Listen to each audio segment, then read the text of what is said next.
তো এরকম মিষ্টি যদি গেলে আপনার বানাই খাওয়ার ইচ্ছা থাকে, তো এই ভিডিওটা আজ আপনার জন্য। তো আমি এই ভিডিওতে আজ একদমই তো সবকিছু আজকে এই ভিডিওতে শেয়ার করবো। আর 1 কেজি ছানাতে যা যা লাগে সম্পূর্ণ এই ভিডিওতে দেওয়া আছে। তো 1 কেজি ছানার পরিমাণে আজকে আমি মিষ্টি বানিয়ে আপনাদেরকে দেখাবো। মিষ্টি রেসিপি আরো দেওয়া আছে, তো আপনাদের একটু বোঝানোর সুবিধার ক্ষেত্রে আজ আমি 1 কেজি ছানার পরিমাণে সম্পূর্ণ দিয়েই বানাবো। তো প্রথমে এখানে আমি নিয়ে নিলাম 1 কেজির মতো ছানা, তারপরে 100 গ্রামের মতো ময়দা, আর এখানে আমি খাবার সোডা ব্যবহার করবো একদমই অল্প সামান্য।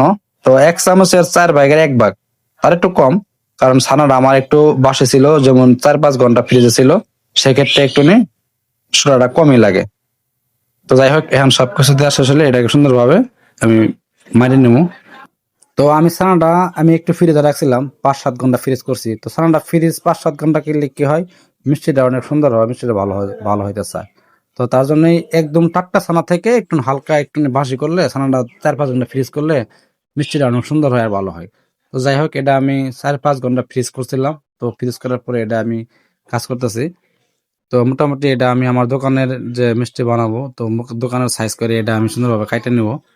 তো কাইটে নিছি, আর এদিক দিয়ে ফিনিশিং করতেছি। তো ফিনিশিংটা করার সময় সুন্দর করে ফিনিশিং করা লাগে। যদি আর ভালো করে ফিনিশিং না করতে পারে, সেক্ষেত্রে আপনার ঘটনা হচ্ছে কি, আপনার মিষ্টি একটা ফাটা ফাটা দাগ থাকে। তো ওরকম ফাটা ফাটা দাগের কারণে মিষ্টি অনেক সময় আছে ভাঙ্গাও সম্ভাবনা থাকে। তো সবসময় চেষ্টা করবেন যে তো মিষ্টিটা ফিনিশিং করার সময় অনেক সুন্দর করে ফিনিশিং করার জন্য, যেন তো কোনো রকমের ফাটা না থাকে। তো যাই হোক, এখানে আমি এখন চিনি শিরা বহাই নিছি। তো এখানে আমি শিরা বহাইছি অনেকখানি, প্রায় 15-20 কেজি মতো শিরা বহাইছি। তো এখান থেকে আমি, তো যাই হোক, আমি যেহেতু এখানে 1 কেজি ছানার আজকে পরিমাণে মিষ্টিটা বানাবো, তো 1 কেজি ছানার পরিমাণে আমার 4 থেকে 5 কেজির চিনির শিরা হইলেই এনাফ। তো আমি এখানে 4 থেকে 5 কেজি শিরাই করব। তো 5 কেজি মতো চিনি দিছি। তো 5 কেজি চিনির মধ্যে আমি পানি দিবেন সর্বোচ্চ করলে 1 থেকে 1.5 কেজি, বা তার একটু বেশি কম বেশি একটু বুঝে নেবেন, যে দুই কাল মিষ্টি বানানি খেতে অনেক সময় আছে একটু কম বেশি করতে হয়, শিরাটা দেখতে হবে। যাই হোক, মোটামুটি এটা আমি শিরাটা কমপ্লিট করতেছি। তো এটা এইভাবেই শিরাটা সুন্দর করে নিবো। তো যখন চিনি জাল করি, তখন ওই সময় কিন্তু চিনির শিরা থেকে একটা ময়লা বার হয়। তো ময়লাটা আমরা এইভাবে উঠে ফেলাই। তো যাই হোক, মোটামুটি শিরাটা জাল করছি। তো মোটামুটি জাল করার পরে এখানে আমি মিষ্টিটা ছাড়ে দিলাম।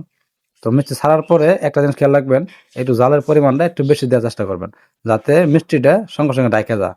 তো শিরার নিচে লাগা মিষ্টিটা আপনার তাড়াতাড়ি ফিকা শুরু করে, তো এই কারণে মিষ্টি ভালো হয়। তো প্রায় 10 মিনিট জাল করার পরে একটু উঠায় দেখতেছি যে মিষ্টিটা কি পরিমাণটা ঠিক আছে কিনা।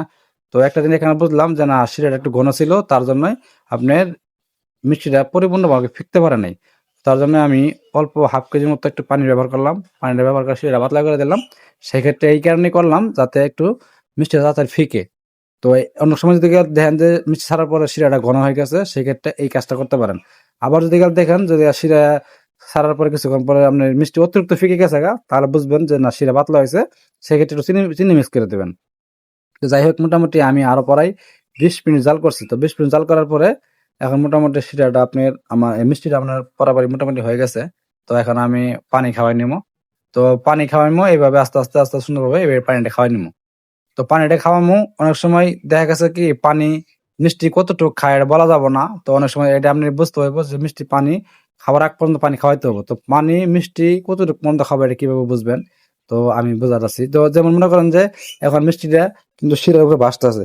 তো যখন দেখবেন যে মিষ্টিটা শিরার উপরে ভাসতেছে না, যখন দেখবেন যে মিষ্টি শিরার উপরে ভাসতেছে না, মিষ্টিটা আপনার শিরার নিচে যাওয়া শুরু করছে, তো ওই সময় বুঝবেন যে না, মিষ্টির পানি খাওয়ার শেষ পর্যায়ে। তো এখনো কিন্তু মিষ্টিটা ভাসতেছে শিরার উপরে। তো আমি আর একটু পানি খাওয়াবো। তো যখন দেখবো যে মিষ্টিটা আর ভাসতেছে না শিরার উপরে, মিষ্টিটা মোটামুটি শিরার নিচে যাওয়া শুরু করতেছে, ওই সময় বুঝবেন যে না, আর পানি খাওয়ানোর দরকার নাই। এই সময় হইলেই পানি খাওয়ানো বন্ধ করে দিবেন। তো মোটামুটি এখন পরে পানি খাওয়ানোর শেষ পর্যায়ে। তো আরেক ডাবু পানি আমি খাওয়ামু। তো যখন দেখবেন যে এরকম মিষ্টি আর ভাসতেছে না শিরার উপরে, তখন বুঝবেন যে হ্যাঁ, মিষ্টি পানি খাওয়ানো শেষ। এই যে এখন দেখেন মোটামুটি আর ভাসতেছে না। তো এখন পানি খাওয়ানো আমি বন্ধ করে দিলাম। তো এখন পানি খাওয়ানো বন্ধ করে দিলাম, পুরো এটা নামাই ফেলাবো। তো আশা করি বুঝতে পারছেন। মোটামুটি পানি খাওয়ানো শেষ। এখন মনে করুন যে মিষ্টিটা শিরার উপর আর ভাসতেছে না, এখন মোটামুটি শিরার নিচে যাওয়া শুরু করছে। সেক্ষেত্রে আর পানি খাওয়ানো আর দরকার নেই, পানি আর খাবো না মিষ্টি। তো যাই হোক, এটা এখন নামাই দিব।